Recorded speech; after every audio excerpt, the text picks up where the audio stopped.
السلام عليكم. جبت لكم اليوم أروع كيكي ممكن تجربوها للمناسبات. عندك كوب ونصف من الدقيق، ملعقة كبيرة من النشا، ملعقة كبيرة من البيكنج باودر، رشة صغيرة من الملح، وبننخلهم بشكل ممتاز لحتى نتخلص من كامل الشوائب أو الكتل اللي بالدقيق بالخفاء الكهربائية أو العجان أو الهاند بلندر أو العجان اليدوي أو الخفاء اليدوي، ما في أي مشكلة. بنخفق حبتين من البيض وكوب من السكر لحتى يفتح معنا لون البيض.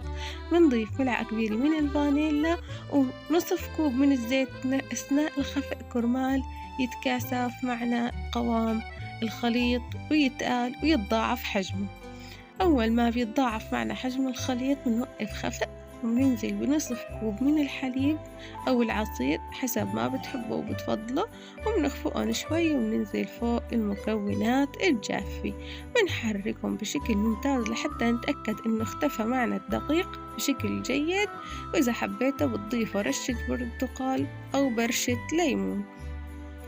بفنجان على جنب بنعمل ملعقة من الخل الأبيض ورشة من البيكربونات الصوديوم، نتأكد إنه نتفاعل بشكل ممتاز. بننزل فوق الخليط اللي خفقناه وتأكدنا إنه ما فيه أي تكتلات.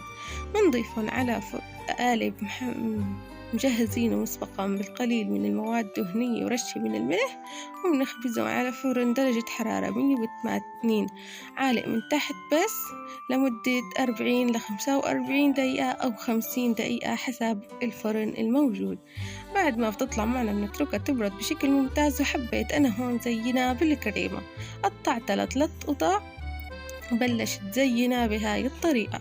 ضفت طبقات من الكريمة وحبيت احشي أول طبقة بالفواكه المجففة. بنضيف الكريمة فوق بين الطبقات وبنزينها بشكل جيد وحسب الرغبة. أنا طلعت معي بهذا الشكل، إن شاء الله يعجبكم وتحبوه. زينتها بالكريمة البيضاء ولونت شوي من الكريمة باللون الأحمر، وصار عندي ألذ كيكي. والألوان والتزيين اختياري وحسب الرغبة. أنا حبيت أعملها كيكي بسيطة كرمال المبتدئات اللي عم يتابعوا الفيديو.